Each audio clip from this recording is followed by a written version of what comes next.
All right, everybody, good morning. We're going to get started. So, thank you very much for being here today and welcome to Survivors and Allies 2026 Community Report Dreaming Together California Student Survivors Reimagining Campus Responses to Sexual Violence. My name is Sean Sugai, and I'm a graduate student in Asian American Studies and Social Welfare. I remember when Survivors and Allies started when I was an undergraduate student here at UCLA, and now as a graduate student, I have the honor of not only working alongside many incredible scholars and activists, many of who are here today and who founded SNA, but I've also have the honor of opening up today's event. First, I want to say thank you so much for being here today. We are thrilled to have this event, not only to share our results from our most recent study, but to also share this space where we can grow, learn, and as our title suggests, dream together. As a group, Survivors and Allies has many hopes and a lot of dreams. For survivors, dreaming creates spaces to process and make sense of experiences with violence, and to dare to envision a world where all people are free from it, where institutions of higher education respond with care and accountability, and where survivors are not only heard, but believed, supported, and empowered. Dreaming is more than aspirational. It is a liberatory, everyday practice rooted in the collective and relational work needed to transform our world. And today, during this event, and hopefully beyond the 2 hours that we have here, we invite you into that practice. We dream together, not as an escape, but as an act of courage, commitment, and collective reimagination. All right. So before starting our presentation, I believe so. Yeah. Before starting our presentation, we wanted to begin today with the land acknowledgement. Survivors and Allies at UCLA acknowledges our presence on the traditional, ancestral, and unceded territory of the Gabrielino Tongva peoples and recognize them as the traditional land caretakers of Tovangar, which encompasses what is known today as the Los Angeles Basin, South Channel Islands. We also want to begin today by attending to access. Please come today as you are, and feel free to enter and exit the space as you need. We have ASL interpreters here on Zoom, and we will be providing a transcript along with a recording after the event. ASL interpretation may be accessed via the Show Interpretation button on Zoom. The event for online attendees will be about an hour and a half, with the last 20 minutes dedicated to Q&A. For in-person attendees, please feel free to stay for the 2 hours. We have food and we have lunch, which will be coming around 11 o'clock. Prior to sharing potentially triggering topics, we will try to do our best to say content warning followed by a brief pause. This will ensure that those who need have the opportunity to step out or to turn down their volume. After the section is over, we will try to acknowledge the material that contains the content has passed. In a few notes about our discussion later. If you are online and you have a question, you can enter your questions in the Q&A feature on the platform. We'll turn to in-person and online questions at the end of the webinar. And now we would love to introduce our speakers today. Um, just a reminder to the speakers, whenever you come off mute or speak into the mic, please state your name. This will really help with transcription and translation. As a reminder, I'm Sean. I'm a graduate student here at UCLA in Asian American Studies and Social Welfare, and I'll pass it off to the amazing team that we have here today. Hello, this is Armand speaking. I am an undergraduate student here at UCLA Public Health. Hi everyone, my name is Siri and I'm an undergraduate at UCLA in Statistics and Public Affairs. Hi everyone, I'm Maida. I'm an undergraduate student here at UCLA in Neuroscience and Global Studies. Hi everyone, I'm Stephanie. I'm a graduate student in the School of Public. Hi everyone, I'm Sarah and I'm a UCLA alum and now I teach across the LA Basin at Cal Poly Pomona. It's nice to see you all. Kalani and V, if you all wanted to introduce yourself. Hi, everybody. My name is Kalani Phillips. I'm a fifth-year PhD student in public health at UC Irvine, and my pronouns are she, her, they, them. And I'll pass it off to V. Hi, everyone. I know I'm this like ominous thing in the corner. My name is Victoria Copeland. I'm UCLA alum and currently a research fellow at the Center on Resilience and Digital Justice at UCLA, and one of the co-founders of SNA. So I'm very excited to be here and thank you all for joining us. Wonderful. Thank you, everybody. And I'll pass it off to Armand.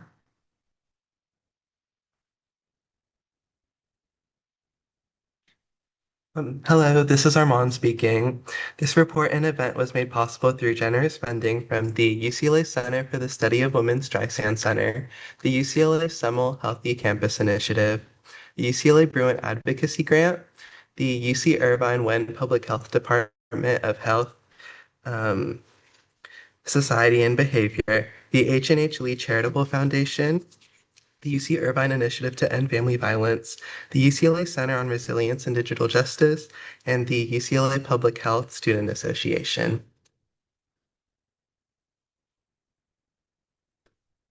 For some context on who we are, Survivors and Allies was co-founded by a group of undergraduate and graduate students here at UCLA in 2020 and has now expanded to include members across other campuses. Survivors and Allies continues to be a student-led research collective of graduate and undergraduate students from the UCs, CSUs, and California community colleges, with support from alumni members who are community mentors. Here's a brief timeline of Survivors and Allies' critical work throughout the years. In 2020, Survivors and Allies stopped the UCLA Title IX office from including triggering survey questions from all student SVSH trainings. That same year, University of California Office of the President agreed to add a sentence specifying that undocumented and international students are covered by Title IX policy. Finally, after the University of California Office of the President refused to implement a Title IX feedback form, Survivors and Allies launched its own research study. In 2022, Survivors and Allies held an email banking campaign to get UCLA faculty to include SPSH resources in their syllabi using our template, while collecting data for our own research study. In 2023, we held community teach-ins on our first study findings, launched research briefs, and were featured in public media outlets like LAist and the radio. Come 2024, Survivors and Allies launched our first report and held meetings with policymakers and UC regents. Last year, we launched our second major research study and had a state budget request for $1 million. Although that budget request did not succeed in the legislature, we continued on. This year, we sponsored our first ever bill called the Here Survivors Act, which we'll talk about later in the webinar. We're so proud of all the work Survivors and Allies has been able to accomplish over the past 5 years, and we're looking forward to continuing this incredible work. I'll pass it on to Siri. Hi, everyone. This is Siri speaking. So before we go further in, we wanted to describe some key labels and terms that we'll be using throughout the presentation. First, we have sexual violence, which is an umbrella term that includes assault, stalking, and harassment, and we'll abbreviate this as SV or SVSH for sexual violence and harassment. Next, we want to note that we will be having content warnings throughout the presentation, which we'll use if more specific terms about SVSH or quotes appear. We'll also have a more specific content warning for sections on police that include quotes that may be more difficult for some survivors, and we'll denote this as police content warning. And finally, we have confidential resources, which are university staff to whom survivors can disclose an experience of SVSH without it being reported to the police for Title IX. And some examples of this are of confidential advocates or campus therapists. And I'll pass it on to Maida. Hi everyone, this is Maida speaking. So I'm going to speak a little bit about the study methods that we used. So for this study, we approached using a mixed method approach with all of our data collected from May of 2025 through February of 2026. And we used an anonymous cross-sectional survey. Our data set includes students from both the UC campuses, CSU campuses, and community college campuses across California. We had a sample size of 1,655 students, as well as a trauma-informed semi-structured interviews with student survivors of a sample size of 20. And in these piloted surveys, we used open-ended text responses, and the students were recruited through flyers, social media, and emails.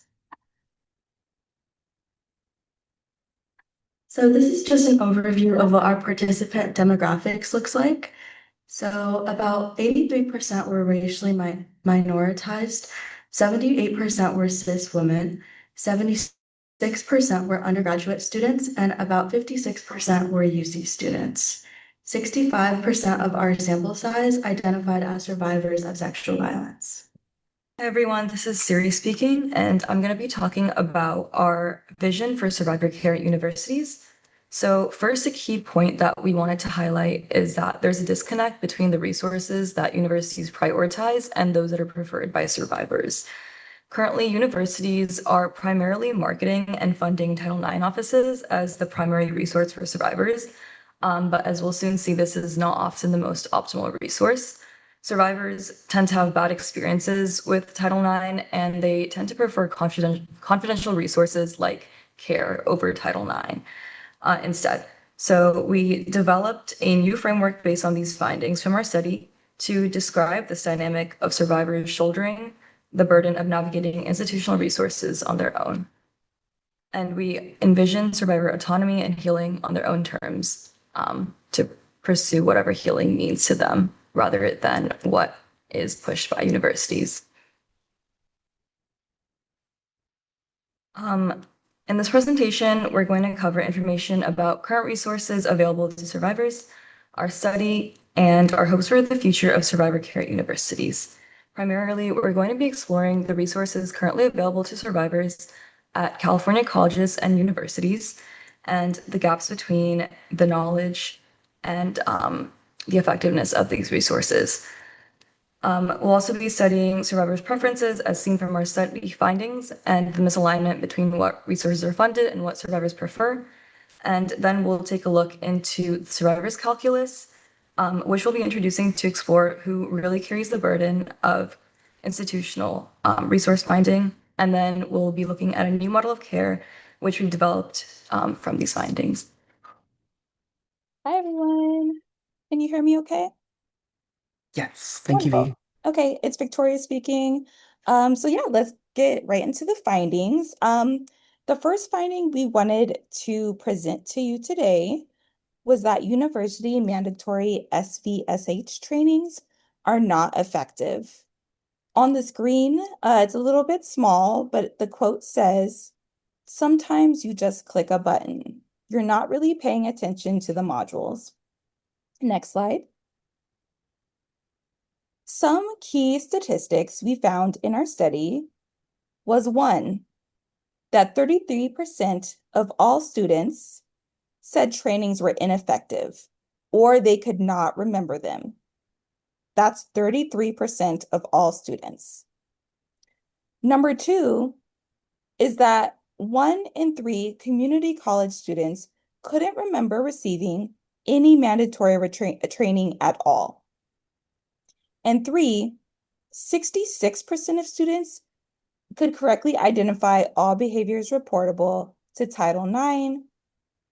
That includes stalking, sexual harassment, and sexual assault. Next slide. Campus mandatory trainings are also related to students' knowledge of campus resources, which we found was also low. Students did not know what campus resources exist. Another quote from a student says, "I didn't know they," by they mean campus resources, "existed, and I so wish I did at the time." Next slide. Importantly, we found that students don't know what confidential advocates exist. More than half of all students never heard of confidential advocates, which are the primary trauma-informed and confidential resource for survivors. And I'll pass it to Kalani to talk a little bit more about this. Next slide. Oh yeah, that slide. Hi everyone, I'm Kalani and I'll be talking about how students don't know which resources are confidential. Also, I'm really sorry. Please bear with me because I'm going to be saying the word confidential a lot in these next few minutes. And I'm going to try really hard not to stutter, so we'll see how this goes. So one of the things that really stood out to me here with this finding was that the confusion around confidentiality actually runs in both directions. So on one hand, we see that many students don't know that confidential resources are actually confidential. So we found that 25% of all students didn't know confidential advocates were confidential, and between 28 to 35% of students didn't know their counseling services were confidential, with that number being highest at community colleges. So if a survivor doesn't know a resource is confidential, they may never feel safe seeking it out at all. Next slide, please. So on the other hand, we found that students also mistakenly believed that non-confidential resources were confidential. So here we found that 53% thought that Title IX offices and student health center staff were confidential, and about 39% thought that all LGBT resource center staff were confidential. And once we looked at differences by identity group, we also found that 42% of LGBT students also mistakenly believed that LGBT Resource Center staff were confidential. And this was really disheartening to see for me, as we know that queer survivors already face compounding barriers to seeking adequate support that fits our needs. So really taken together, this confusion runs in both directions. And knowing this distinction is incredibly important because survivors need to make decisions about who to reach out to if they choose. So for example, based on this incorrect information, they might avoid talking to a confidential advocate because they think it will trigger a report, or they might disclose to a Title IX staff member thinking that their information is protected when it isn't. So one survivor shared, quote, "I didn't know confidential advocates existed at the time, and I felt like I had a report if I talked to anyone." So really, to me, this is a systemic communication failure that institutions need to address so that survivors can seek out resources that they know they can trust and will be protected. Next slide, please. So in addition to students not knowing about confidentiality, many students also didn't know what sexual and reproductive health services were available to them. So to provide some context here, California actually has some of the strongest campus reproductive health protections in the country.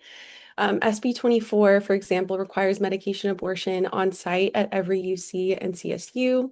And SB 523 requires student health plans to cover all FDA-approved contraceptives without cost sharing.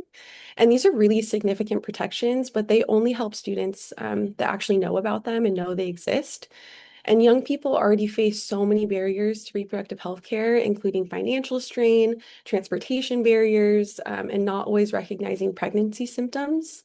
And with medication abortion being typically capped at around like 11 weeks of gestation, timing and access really, really matters here because it can really change somebody's life. So when we found that only 23% of UC and CSU students knew that their campus even offered medication abortion, and 42% weren't even sure what their campus offered at all. This was really disappointing to me as a reproductive health researcher. These laws are really meant to expand access, but if students don't know about them, it really makes me wonder whether these policies are really functioning as intended. Next slide, please. So similar to the last finding, many students also didn't know of their right to a free forensic exam and transportation to get one. To provide some context here, I know I'm like covering all these different laws. Forensic exams, also known as rape kits, are free for all Californians without a requirement to report to law enforcement. And under AB 1138, every UC and CSU is required to provide free, safe, and confidential transportation to a forensic exam site in order to receive one. So again, these are really incredibly powerful policies. But we found that only 39% of students actually knew forensic exams were free, and only 15% knew that free transportation even existed. And at community colleges where AB 1138 doesn't apply, because again, that's only for UC and CSUs, 73% of community college students weren't even sure if free forensic exams existed at all. And when students shared their preferences for transportation, 76% said that they'd want to go with a friend or a peer, and only 20% had chose police. So when we think about implementing these types of policies, survivor and student choices really need to be at the front and center of that. But again, students need to know about these resources in order to utilize them. But I'll pass it back to V.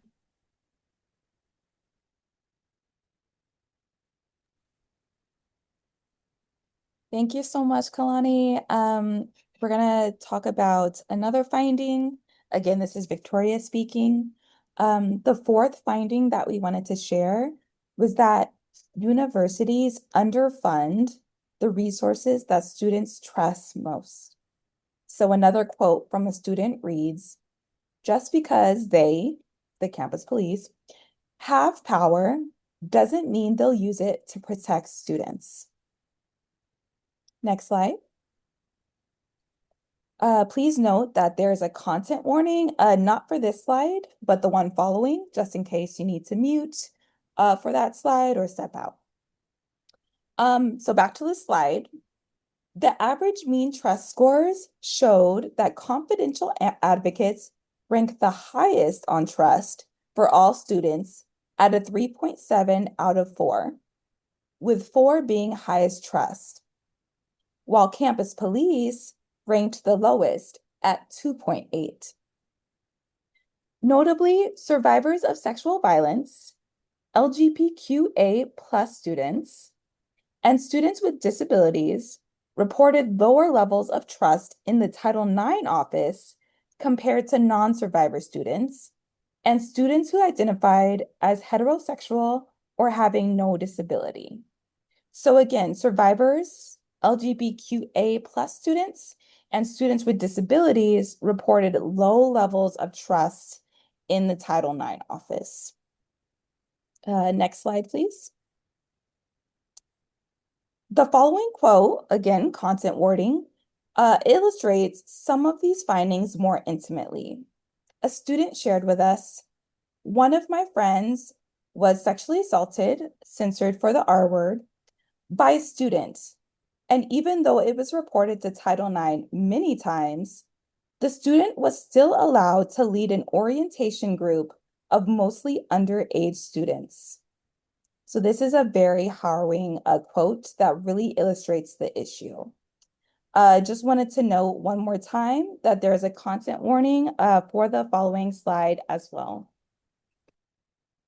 Thank you, V. And I also wanted to emphasize one more time that there is a content warning for this slide. So if you need to step out or also reduce your volume, please do so. Also, I forgot to mention this is Sean speaking.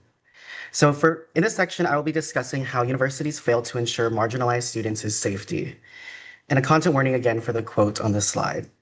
It is a quote from a student that reads, quote, "Day to day, yes, I feel safe. However, I'm always on edge on campus that I will run into the person me. This makes me feel deeply unsafe on campus." So our 2025 study introduced questions regarding student safety. And this table shows bar graphs comparing the percentages of students who reported feeling safe on campus. We found that 53% of survivors felt safe on campus compared to 74% of non-survivor students. 44% of gender diverse survivors felt safe compared to 56% of cisgender survivors.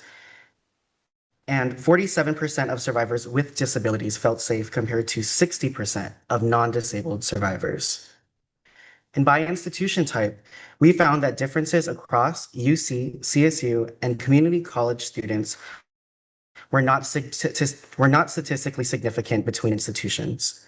As such, our findings suggest that across institution types, as well as between survivors and non-survivors, gender diverse versus cisgender, and survivors with disabilities versus without disabilities, feeling unsafe on campus is a cross-cutting California-wide problem.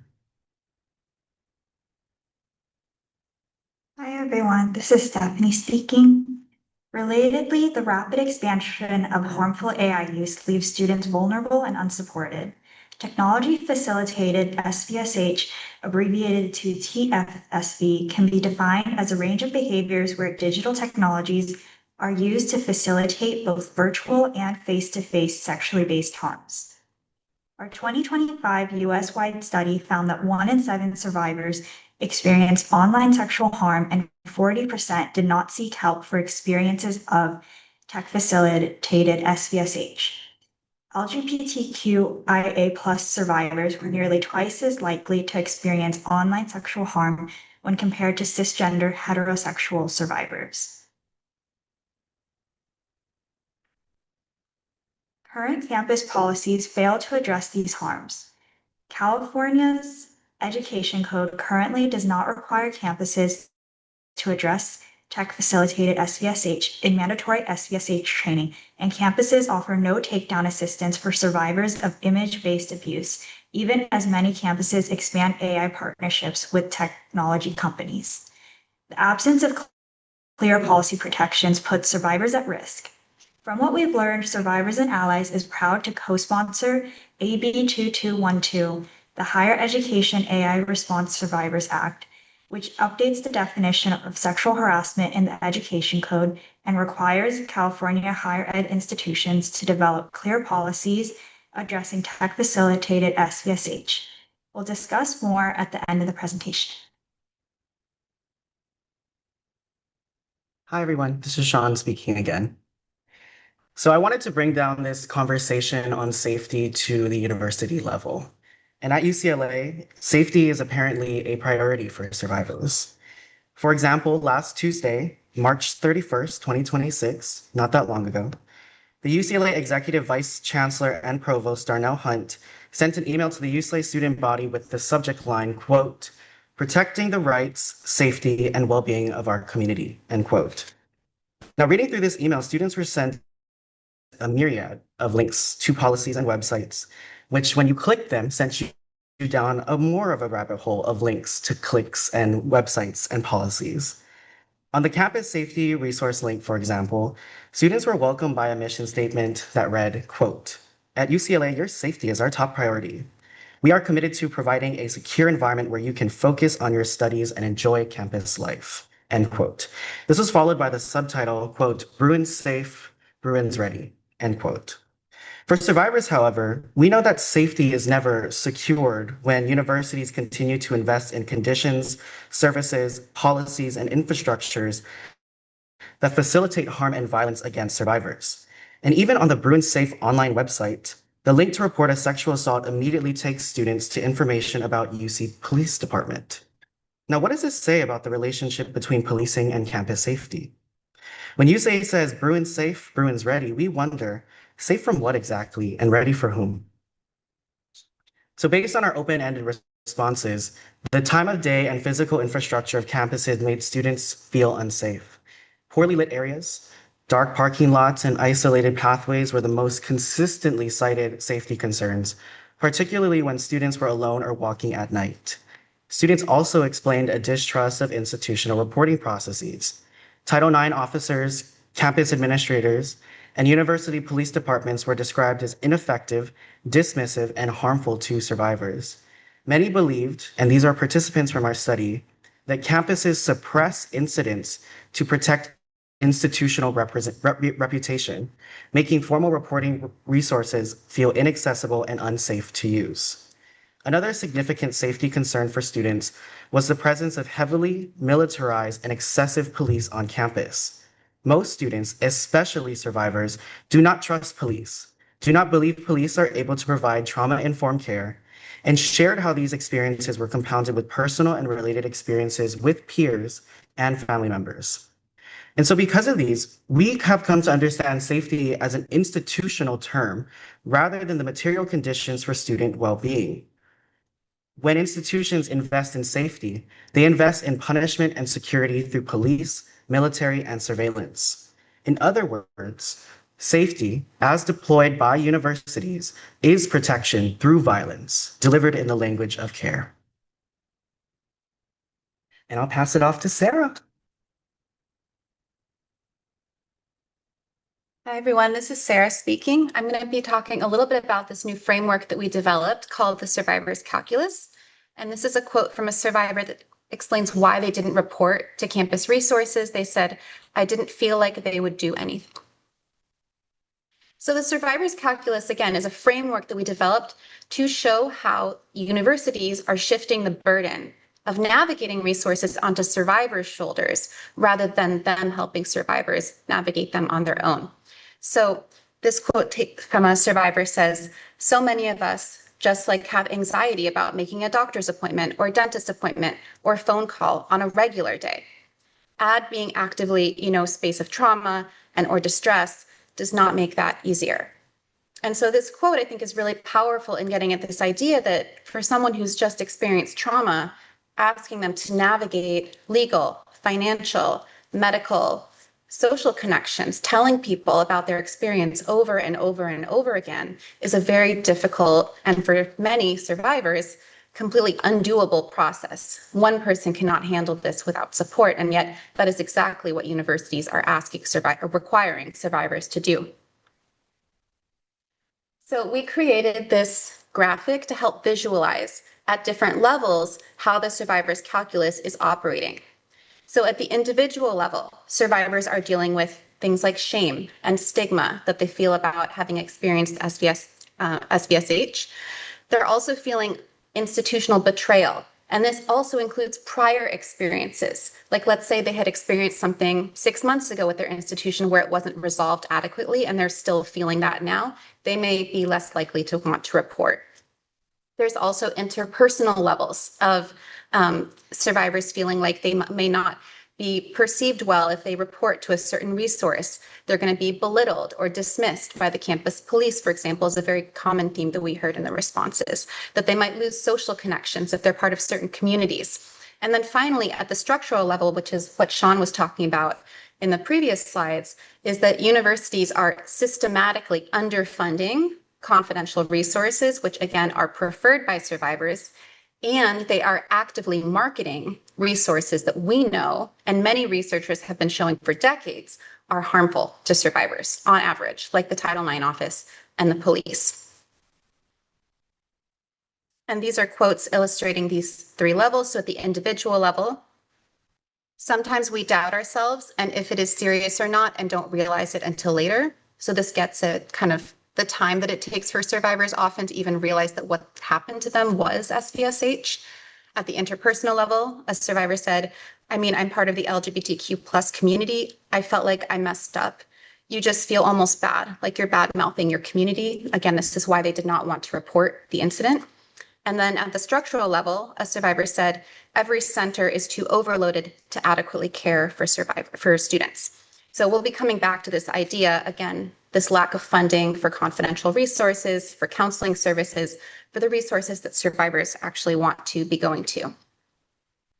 Okay, so I'll continue with finding 5, which is that most survivors don't seek support from campus resources. So for all of the reasons we've just talked about, underfunding, marketing resources survivors don't want to go to, we're finding in this study and in our prior study as well, consistently that survivors are not seeking support from institutional resources. And a survivor said here, I couldn't reach out to campus resources because the situation happened off campus. So it's well known and documented in research that it takes years and often even decades for survivors to understand that what happened to them was SVSH. And we found the same thing in our study, that many, many, many survivors took years and years and years to realize what had happened to them.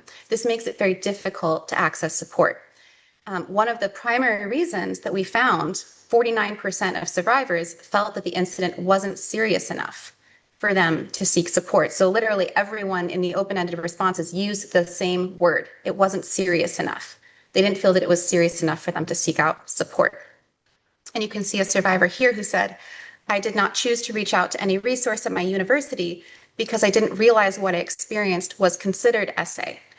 In a way, I let myself think that going through that experience made me a good girlfriend or partner, but now I know it should never happen. So we found that half of survivors never reached out to anyone for support. That includes friends, family members, faith leaders, and institutional resources. They never talked to anyone. And a survivor said, I'm so afraid to reach out for support, but now realize I still need to talk after decades and years. And this chart goes through the percentage of survivors who reported not reaching out to anyone by racial and ethnic identity. And so the orange bar, you can see overall, 49%, like I said, half, 49% of survivors never reached out to anyone for support. But you can see that that percentage is higher for Black or African American survivors. It's higher for Hispanic and Latino survivors.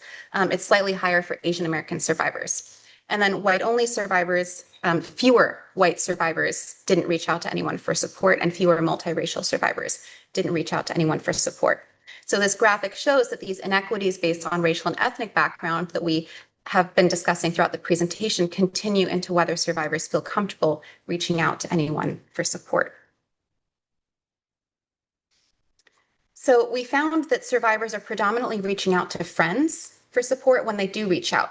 Friends, romantic partners, family members, a lot of people wrote in their mothers, but they're not reaching out to campus resources. So only around 16% of the survivors in our study have ever reached out to a campus resource, and that includes people. So if it was like a staff member at the LGBT center or at campus housing, only 16%. A survivor said, I did not think immediately of campus resources, just wanted to reach out to someone close to me. So again, survivors feel most comfortable reaching out first to someone that they're close to, like family members or friends. And going back to the gaps in awareness of resources, this is especially problematic because if university trainings are not effective and survivors are reaching out to friends first, and those friends lack awareness, basic awareness of confidentiality and resources that survivors should go to, then obviously this is a really big problem. The other reason that we are advocating for confidential resources is because most survivors at universities cannot access university reporting options. The Title IX office can do very little for survivors whose incident happened before they came to that institution. So we found in our study, because we asked survivors why they didn't report, 68%, so more than two-thirds of survivors experienced violence before coming to their institution. So these survivors, the majority of survivors, cannot access the Title IX office. They can't access the police. They're still dealing with the trauma. They're still dealing with realizing what had happened to them. They still need support, right? And we have confidential advocates, but again, they just don't know they exist. And this survivor says, by the time I was able to process what happened, over a year had passed, and I did not think it would be relevant to anyone now. So this is also a common theme that we heard from survivors, is they didn't feel like there was enough evidence, perhaps because it had happened so long ago. And I will pass it off to Armand. This is Armand speaking. In our study, we asked survivors who had utilized a campus resource like confidential advocates, counseling services, student health centers, Title IX offices, or campus police to grade the resource's ability to provide trauma-informed care from a scale of A+ to F. Starting with confidential advocates and care, survivors gave confidential advocates and care offices the highest score among campus resources, which was a B+. Confidential advocates in the care office exist to support survivors, which is reflected in survivor experiences. Survivors gave this resource a 3.74 out of 4 for trust, which was the highest of the 5 resources. Survivors felt like advocates were trauma-informed, survivor-centered, and never triggered investigations without their consent. Despite getting very positive reviews from survivors, severe funding gaps impact survivor access and awareness. 73% of community college students had not heard about confidential advocates. Additionally, the ratio of advocates to students is 1 to 12,000, and it's even worse at other college campuses. For example, UC Davis has a ratio of 1 advocate for 39,000 students, and many of the CSUs also only have 1 advocate. These create barriers like long wait times and limited staff capacity for students who did reach out. Moving to counseling services received the second highest grade from survivors, a B. Survivors valued campus counseling services confidentiality and found the resource emotionally supportive. Survivors felt like they were in control of their narrative and in a judgment-free space. 2 out of 3 survivors reported being provided with helpful strategies through counseling services. Similarly to confidential advocates, however, issues like long wait times and session limits impacted survivor ability to access this resource. Additionally, being turned away because of needs being too extensive, not being able to find a counselor with a similar identity who would be supportive or understand what they're going through, and not feeling safe accessing counseling services in person were major spots for improvement for counseling services. Moving to student health centers received a C+ from survivors.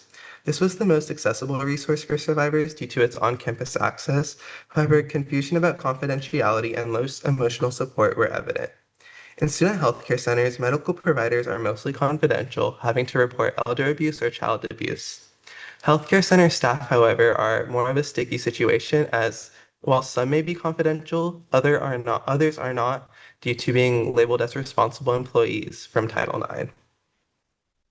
Additionally, one in four survivors knew about confidentiality in healthcare centers before coming into the center, and only 1 in 3 survivors were properly explained how confidentiality worked once they were in the center. Additionally, 1/2 of survivors said that they did not feel supported or in control at a student healthcare center. Some quotes from survivors include, "I didn't realize they had to report and that wasn't something I was ready for." And a doctor was not forthcoming about what sensitive exams we had to do, and she was not trauma informed. Title IX is the formal investigation pathway for survivors and is the most widely marketed campus resource. However, survivors rated the resource C-, one of the lowest ratings. Starting off, 68% of survivors from our study were unable to use Title IX because of they experienced SVSH before coming to campus, like we earlier said. Survivors who could use the service did not report positive experiences. Only 22% found the resource easy to access and felt safe while doing so. And 54% said the resource did not support their mental health or well-being. Survivors experienced drawn-out investigations and being told that their experience was not serious enough, as well as a loss of accommodations after not wanting to report. A quote from a student survivor says, "They did not support me emotionally and were focused too much on the facts/details of the case. Not at all invested in my own mental health or the issues it was causing in my academic progress. They decided that my case didn't have enough details to count for anything and dismissed it without any consequences for the perpetrator and without any solutions/changes for me." For the next slide, I'm going to give a police content warning. Um, Although some survivors mentioned feeling safer with this resource and mentioned no contact orders, campus police received the lowest scores of any resource by a large margin. Campus police had low trust from survivors, with trust being even lower for survivors with safety risks. Students who did utilize this resource were disbelieved, belittled, and told their responses again weren't serious enough. A quote from a student survivor says, "UCPD was not trauma informed. They questioned me in a public space and gave me wrong information about what to expect. I felt pressure to report, but at the same time, I was told doing so was futile." Thank you. I'll pass it. Hi everyone, this is Stephanie speaking. I know we've shared a lot of information and findings from our study, and we want to ground these findings by sharing some recommendations. Using the findings we have, we hope to create a new model of care for survivors to feel heard and heal. Sorry.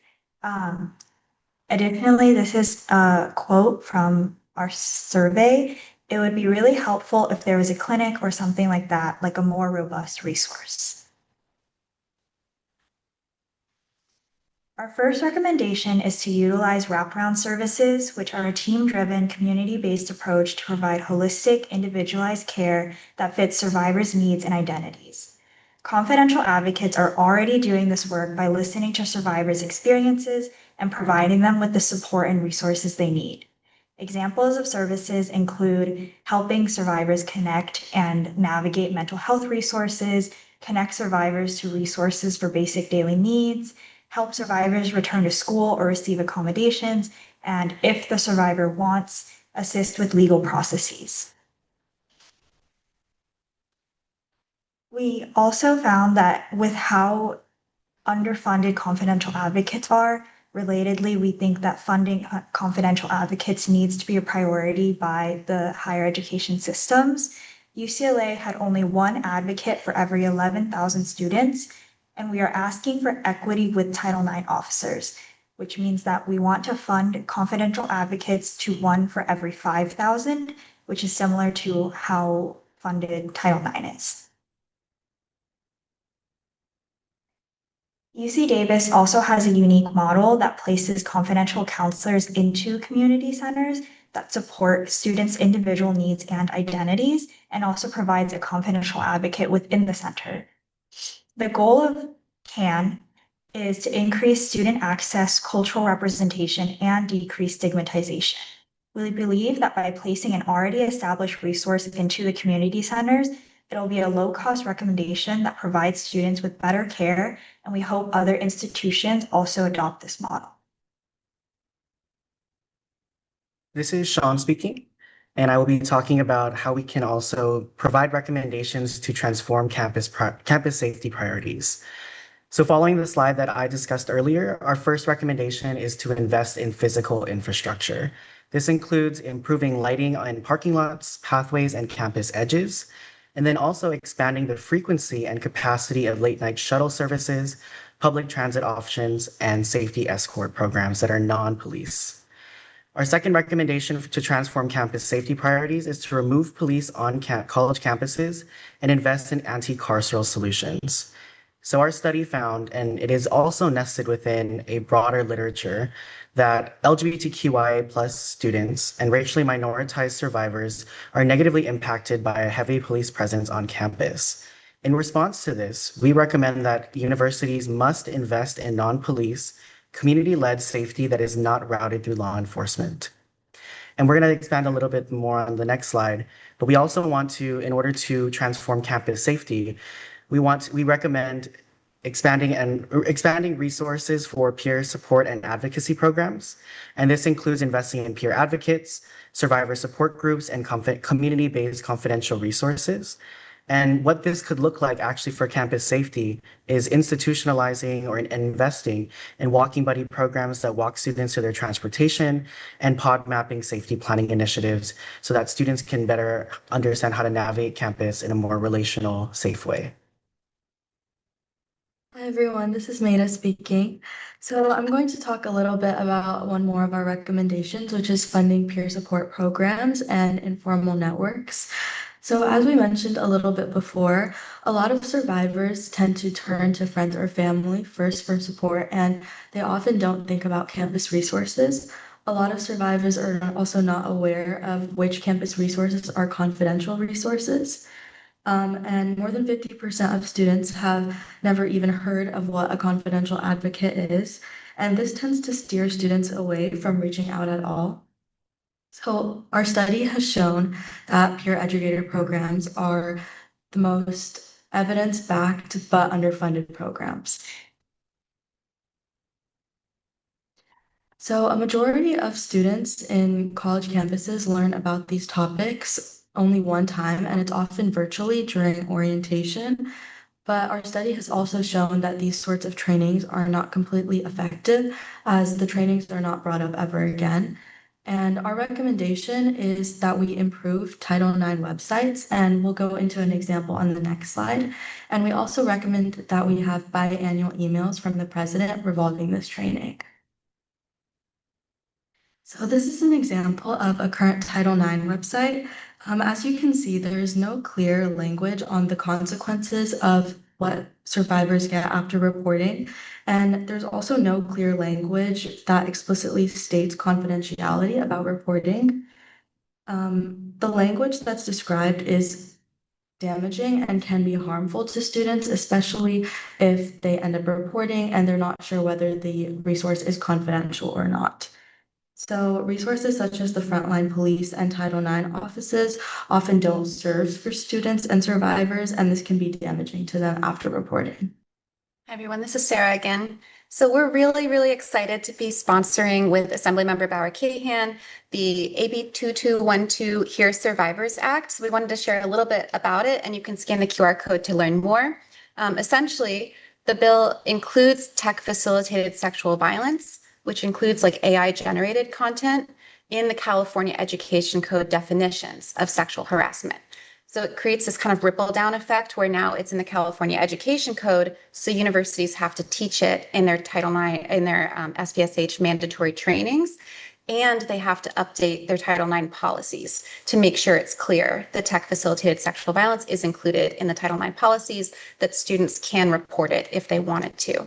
Our hope is that this bill will also spur universities to just simply think about tech-facilitated sexual violence more, to realize that it is an emerging crisis, and to include more supports for students who experience it. Two of our members are actually giving testimony on April 14th in Sacramento. We're so grateful for them and for their work to go all the way to Sacramento to talk to policymakers about it in I believe, the Privacy Committee first, and then the Higher Education Committee. And you can learn more again at the QR code. And if you want to support the bill in any way, just reach out and let us know. And this is Kalani and Layla, who graduated last year, sharing some of our reports at the UC Regents. And I will pass it on to Daphne. Thank you all so much for joining us today for our presentation, for coming here and dreaming with us. We're really honored that we've been able to share these stories and findings with you. So now we're also going to start our Q&A section, and then we'll have food afterwards for the in-person attendees. Yesenia, who is on Zoom, will start with the first question, but during that time, you can raise your hand for the in-person people, and then we'll hand a mic to you and we'll switch off to an in-person question after. Hi everyone, my name is Yesenia. I use she, her, and aya pronouns. We only have one question on the Zoom chat, and it's someone asking if the presentation or report findings are available for folks, and if there will be a recording of this also available.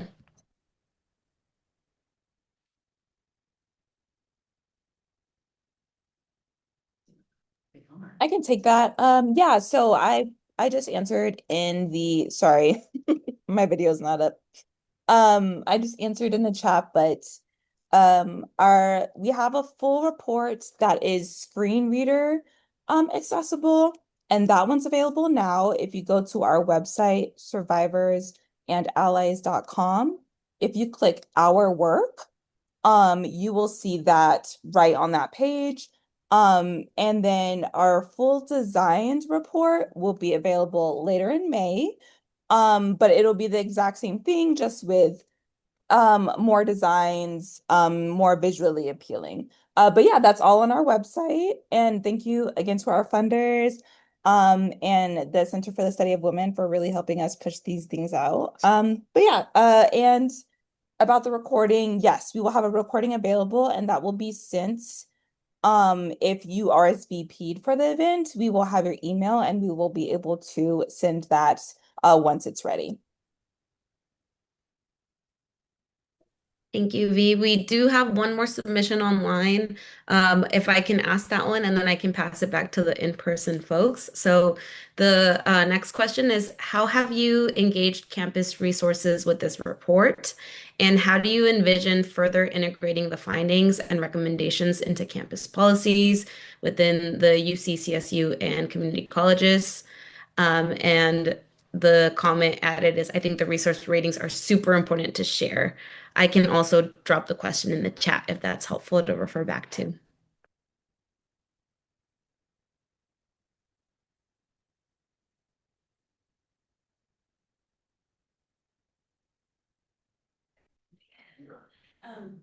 That's a really important question. We definitely want the results to get out as much as possible. I think leading up to this, we just had so much going on with AB 2212, planning for this report launch. Now we're going to try to really spread the information as much as possible. So we are hoping to meet with the care offices at the UCs, confidential advocates at the CSUs, and to continue making connections and try to hold as many meetings as possible. So that's kind of the next stage. In terms of specific policies, and I think that was the question, right? Specific policies that we'd like to change next. I think that's TBD. We always do a big retreat at Survivors and Allies, and so I think our next retreat is really going to be envisioning what our next steps are going to look like based on these results. And also, as we mentioned, we did 20 interviews with survivors. Shout out to Yesenia, who led the interviewing team.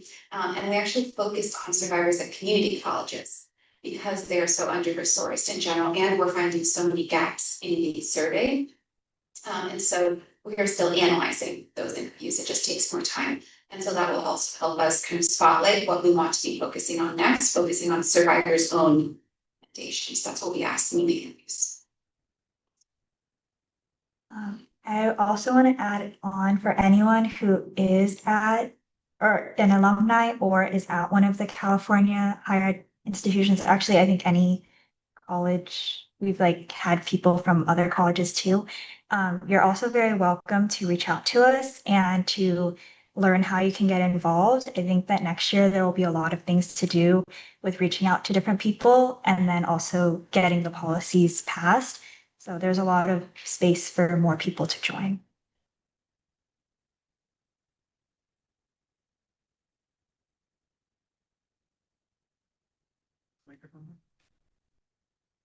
Hello.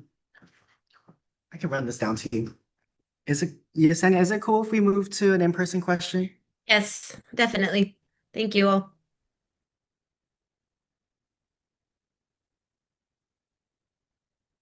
Okay. Hello, it's Anika. I just have, so I'm a co-transfer student and the gaps in community colleges, like the access to resources is very concerning. So I was just wondering like what then would be the process to have like advocates, confidential advocates, like at the community colleges and why these gaps are like so like large, considering that community college, like the population within community college is so vast. There's so many different students, like from different backgrounds. So yeah, I was just wondering like what can that process look like? I can respond. So I work at the California Community Colleges. I am the student life coordinator at a community college in Santa Clara.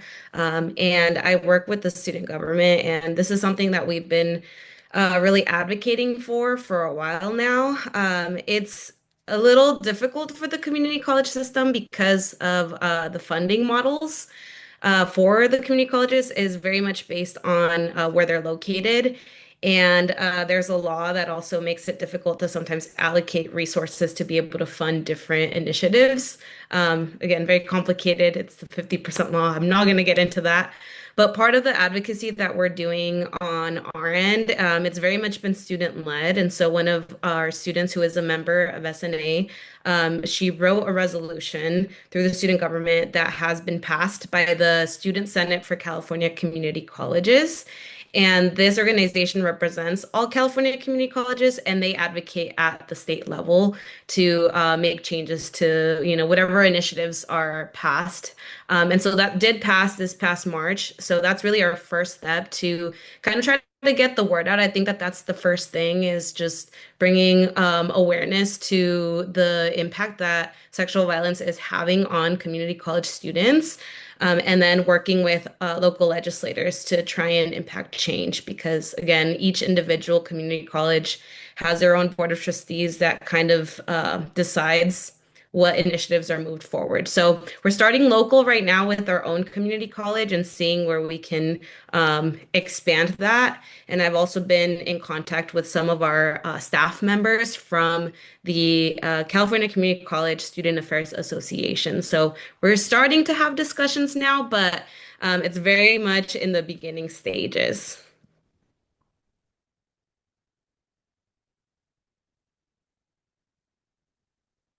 Thank you guys for such a great presentation.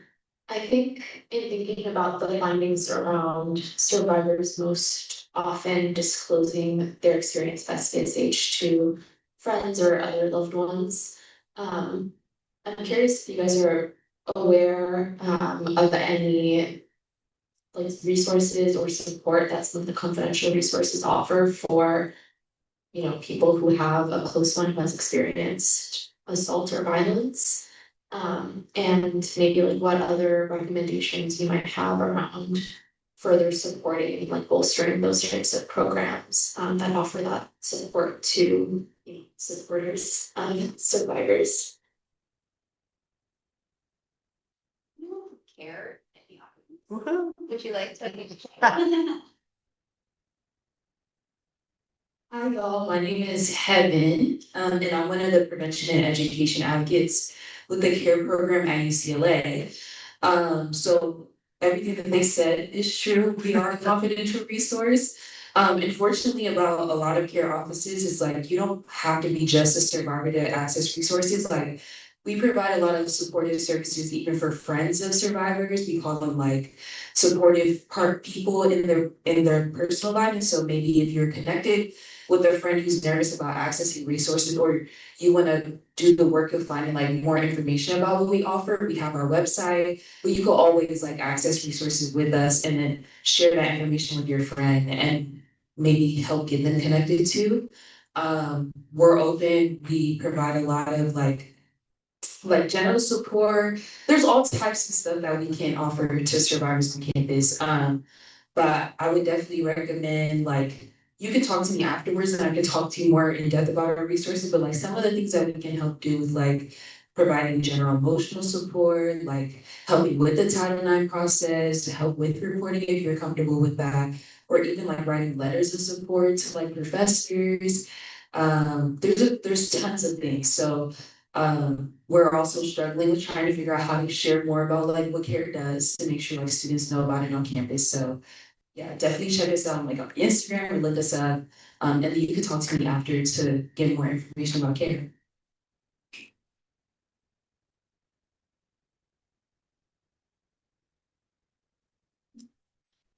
Hi, my name is Ruby. I'm an undergraduate student here. Also thank you again for a lovely presentation. It was really incredible to see all your findings.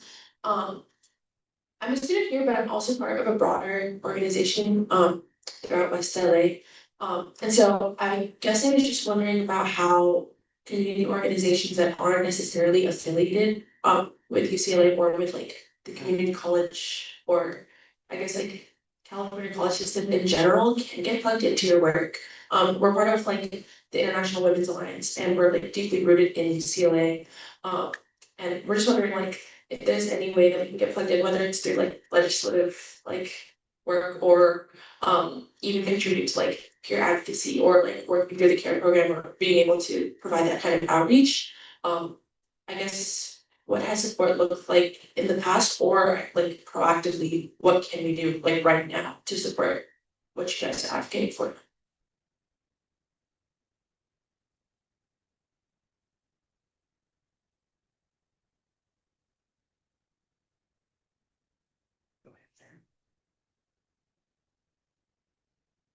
Hi, Ruby. Thank you so much. In general, if anyone wants to get involved, it's a student-led organization. It's a student organization at UCLA, but we have members across the UCs, CSUs, and now community colleges too. We do actually have members of the community who work at different like treatment centers and things who are also joining Survivors and Allies. We're expanding the coalition. If anyone would like to join, very much welcome to join the meetings. All of our meetings are virtual. So it's very easy for anyone to join the meetings. And we're always looking to connect with more folks. So yes, let's keep building the community. And we'll chat with you afterwards. But in general, if anyone on Zoom also wants to join, just reach out to us and you can join our virtual.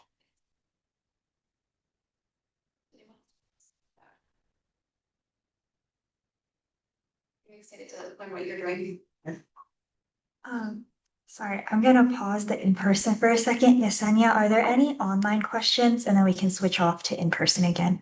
Yes, thank you. So there's another question on our Q&A on here. It says, this is such a critical and powerful report. I particularly appreciate the concept of the survivor calculus. Thank you so much for all of your work. Are there ways that faculty can help support your advocacy to transform campus policy, either individually or through faculty governance bodies? And this is asked by Alicia Bierria.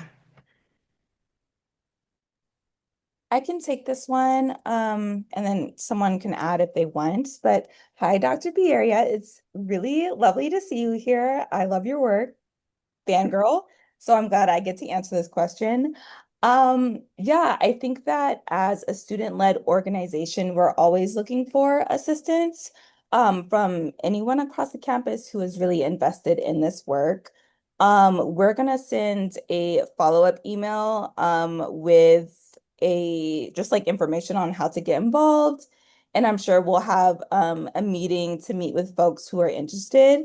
On a personal level, yeah, I think that it would be really helpful for us to have support through faculty governing bodies. But also we love just hearing from people who do this incredible work. So we love when we can have faculty come in and present to our members, help mentor students because again, we have community college students, other undergraduate students, grad students, junior scholars. We have people from every single rank within academia. And I think we're always learning, always open to the opportunity to learn from one another. So yes, we are very warmly open to both of those. And we will definitely follow up with you and also anyone who is just interested in being involved. I also wanted to add that we also have like a syllabi template. So also just like educating your students about the resources that are available and making sure that you have like updated information, understand them, and are communicating that in the classroom as well, like including the information on what's confidential and what's not in your syllabi is really helpful. Just creating like more pathways for these students to have information and be educated on what resources are available. Yeah, and then actually before we move fully on, I did want to pass it to Kalani to talk a little bit about one of the first questions that was asked about the different departments we've met with or how we're sort of getting involved um, at like the administrator level, so with the regents, UCOP, and I'll let Kalani share a little bit about her experience because she's been up in all of the Regents meetings for the past 2 years and have been super involved with that. So I'll just allow them a space to share some of that experience with everyone. Yay, thank you, B. The question was, how have you engaged campus resources with this report, and how do you envision further integrating the findings and recommendations into campus policies? So we've also done like a lot of different things to address this. So Stephanie and I, Stephanie Ha, one of the in-person people, we both have gone to different Regents meetings to speak about different issues that we found within our research. We've established a lot of different relationships with student organizations as well as faculty across the UC, CCs, and CSU systems.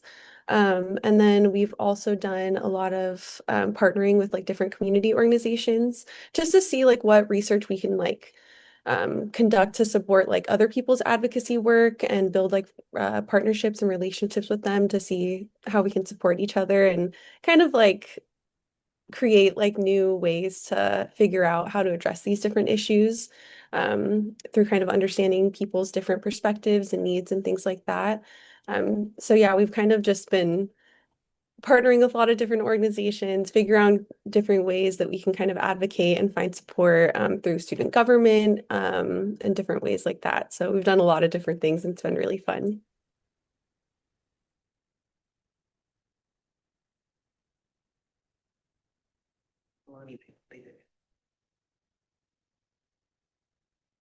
Sanya, are there any other online questions or can I pass it back to in person? We can pass it back to in person. Need a mic?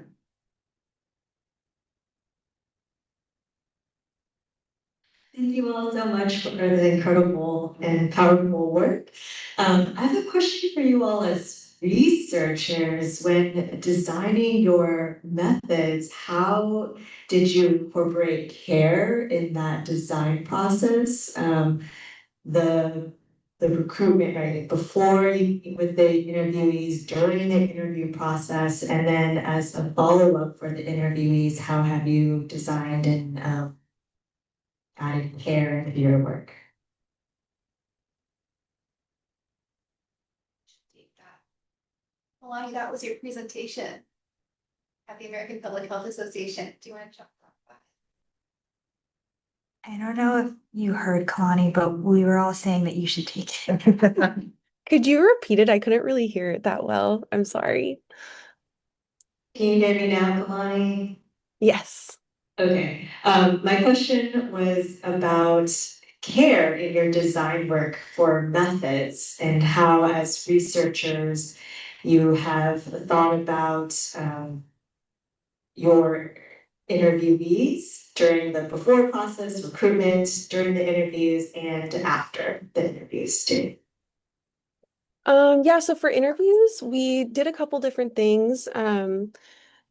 So number one is we did like a trauma-informed interview training with Dr. Nadika Karatne, and that was really helpful for just getting insight on how we can make like sure that our interviewees were more comfortable, especially because we were doing all of this stuff online.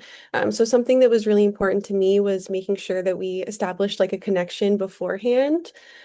Just asking them about their day, asking them how they're doing, making sure that they have access to water, maybe something soft and warm to hold on to. Like I always grab like a pillow or a blanket.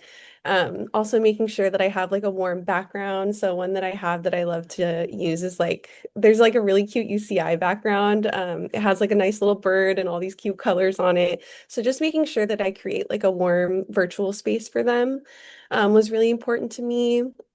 Also, like reiterating that this research is important, but it's not more important than their well-being and more important than their health. So really making sure that like they know that this is something that is not, they don't have to do this. Like, if at any point that they feel like triggered or if they feel like it's too much, they could totally take a step back. We can take a break. We can, continue the interview later, or we can also just like stop there and not do anything else after that. Just making sure that they know that like they have full control in this situation. We can end at any time. They don't have to answer any questions that they don't want to. And just making sure that they have full autonomy in that situation. And like I'm here to learn from them, but ultimately, like this is their experience, and I want them to feel safe sharing that with me. And if they don't have to. And then also just sharing resources beforehand and after the interview, asking if they want to be involved with our work. And we invited them to the webinar. There are a lot of different things we did, but I think the most important to me was just building those relationships with them beforehand, making sure that they're comfortable, making sure that they have access to everything they need in the interview, and things like that. But on the flip side, another thing that was really important to us as a student organization and being survivors ourselves was making sure that these interviews weren't only triggering or like we're going to feel safe for the interviewees, but also for us as researchers and for us as survivors ourselves. So we really made sure that like, people knew you could take a break. You didn't have to do a bunch of interviews. Don't do interviews at night if that's like more of a tough time for you. If you need anything at all, like, we're all here to support you. Um, so yeah, just making sure that people know the interviewees like feel comfortable, but also us as researchers too. And then I'll pass it over to V because I think her hand's raised. Yes. Hi. Yes, everything plus one note, everything Kalani said. Again, it's Victoria speaking. And also before I started, I just wanted to say we probably only have time for one more short question. Just to flag that for everyone. But I'm going to answer really quickly by saying even in our quantitative survey, we took a lot of care when designing it. So for our first study we did back in 2021, I believe, we met with various campus resources. So we met with CARE, we met with a bunch of different groups to ensure that we were covering all of our bases. And then we also met internally as people who are either survivors or people invested in survivor, justice for survivors. We took the time to think about what types of questions we're asking, how we're asking those questions. Are we allowing space to do safe exits from the survey? Things like that. So everything was very intentional, with not just what we included in the surveys, but how we asked the questions. And so I think it's important for us to highlight that we ourselves are also survivors, many of us at least, and or really invested in survivor care. And so this is something that we take seriously when we're designing the research. And then also doing things like data collection and stuff like that. And this is something that we will reflect on this summer. And if we do future research, we'll continue to try to improve sort of our methodological and theoretical praxis around this work. So yeah, it's all just very intentional. Can I add something to that as well? Um, This is Sean speaking. We also, in the survey, did not force questions for respondents. So participants weren't forced to respond to certain questions if they didn't want to, and they were still allowed to proceed through this through the survey. And I think that basically what Kalani and V were saying is just thinking through healing as a methodological tool rather than an outcome of research. We always think about healing in the post, in the aftermath. But I think actually healing comes from the study questions that we ask, how often we ask them, how the way that respondents can respond to it, and also in the data analysis too. I mean, a lot of us are ourselves survivors or people who do that type of work, like V said. So I think even in the analysis itself, it is embedded that we are trying to be intersectional and healing with how we're doing our work. So just wanted to plug that in there. Was there any other questions from the peanut gallery?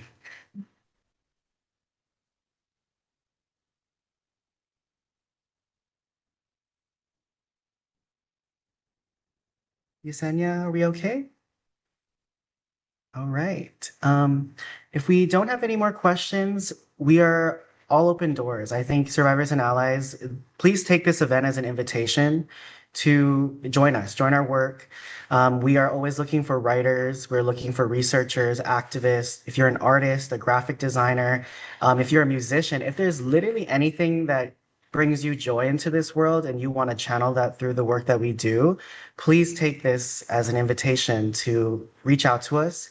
Instagram, email, anything in person over Zoom, please, yeah, stay in touch with us. We'd love to also follow up with you. I think a lot of our research is relationship building, and as much as it is, we hope to be movement building. But we just want to say, again, thank you all so much for being here today. For our in-person guests, please dig in. And also for our Zoom people, thank you very much for joining us on a Friday morning, and we hope you have a fantastic evening, afternoon, wherever you are, and a weekend. And we hope to see you soon. So thank you all so much.